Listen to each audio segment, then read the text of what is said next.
کہ 567 ہیں۔ ہو سکتا ہے کہ رکوع کی نشانیاں لگانے میں کوئی اختلافات ہو گئے ہوں جن کی وجہ سے یہ تعداد آپس میں مختلف ہو گئی ہو۔ اس کے بعد جو ہے وہ تلاوت اور تجوید کی سہولت کے لیے ایک اور جو فائدہ مند کام کیا گیا وہ یہ کہ مختلف قرآنی جملوں پر ایسے اشارے لکھ دیے گئے جن سے یہ معلوم ہو کہ اس جگہ وقف کرنا یعنی سانس لینا کیسا ہے۔ ان اشاروں کو اوقاف وقف کی جمع ہے، سٹاپ کو کہتے ہیں۔ وقف کی نشانیاں، اس کو کہتے ہیں رموز۔ رموز رمز کی جمع ہے، یعنی نشانی۔ تو اوقاف کے رموز کہتے ہیں ان کو، اور ان کا مقصد یہ ہے کہ ایک جو عربی جاننے والا انسان نہیں ہے وہ بھی جب تلاوت کرے تو صحیح مقام پر سانس لے سکے،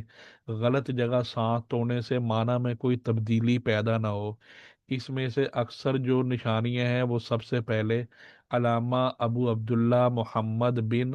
طیفور رحمہ اللہ نے وضع کی تھی۔ ان کی پھر کچھ تفصیل ہے کہ طا کس لیے لکھتے ہیں، جیم کس لیے لکھتے ہیں، زا کس لیے لکھتے ہیں، صاد کس لیے لکھتے ہیں۔ یہ ساری نشانیاں ہیں، یہ ہر قرآن پاک جو بھی اردو میں چھپا ہوا ہے اس میں سب میں یہ نشانیاں اینڈ پہ ایک یا دو پیج کے اندر لکھی ہوئی ہوتی ہیں، وہاں سے دیکھ سکتے ہیں۔ اب جب تک یہ پریس ایجاد نہیں ہوا تھا، قرآن کریم کے تمام نسخے ہاتھ سے یا قلم سے لکھے جاتے تھے، مطلب قلم سے لکھنا۔ ہر دور میں ایسے کاتب جو ہے لکھنے والوں کی ایک بڑی جماعت موجود رہی ہے جس کا جس کا قرآن کی کتابت کے علاوہ اور کوئی مشغلہ نہیں تھا۔ قرآن کریم کے حروف کو بہتر سے بہتر انداز میں لکھنے کے لیے مسلمانوں نے جو محنتیں کی ہیں اور جس طرح اس عظیم کتاب کے ساتھ اپنے والہانہ شغف کا اظہار کیا ہے، اس کی بڑی مفصل اور دلچسپ تاریخ ہے جس کے لیے ایک مستقل علیحدہ سے کتاب چاہ یا کوئی اس طرح کا ہونا چاہیے۔ وہ ہوں گے یقیناً، لیکن پھر جب پریس ایجاد ہوا تو سب سے پہلے یہ ہیمبرگ کوئی علاقہ ہے، پتہ نہیں کون سے علاقے کا ہے، وہاں سن 1113 ہجری میں سب سے پہلے وہاں قرآن کریم کی اشاعت ہوئی، یعنی اس کو پریس میں چھپایا گیا، جس کا ایک نسخہ ابھی تک مصر کے دارالکتب میں موجود ہے، دارالکتب المصریہ کے نام سے وہ ہے۔ اس کے بعد مختلف لوگوں نے قرآن کریم کے نسخے پرنٹ کروائے، لیکن اسلامی دنیا میں ان کو مقبولیت حاصل نہ ہو سکی۔ اس کے بعد مسلمانوں میں سب سے پہلے ایک شخص گزرے ہیں، مولائے عثمان، یعنی مولانا کے ہوگا وہاں، لیکن وہاں ان کی فارسی میں مولائے ہوتا ہے۔ مولائے عثمان نے روس کے شہر سینٹ پیٹرس برگ، مجھے اردو میں لکھا ہوا تھا لیکن پتہ نہیں اصل نام کیا ہے، انہوں نے سن 1787 میں قرآن کریم کا ایک نسخہ پرنٹ کروایا۔ اسی طرح قازان ایک علاقہ ہے، اس میں بھی ایک نسخہ چھاپا گیا، اور سن 1828 میں ایران کے شہر تہران میں قرآن کریم کو ایک پتھر پر لکھوایا گیا۔ اس طرح کرتے کرتے ان پرنٹ شدہ اور چھپے ہوئے قرآن پاک کی دنیا بھر میں جو نسخے ہیں وہ عام ہو گئے۔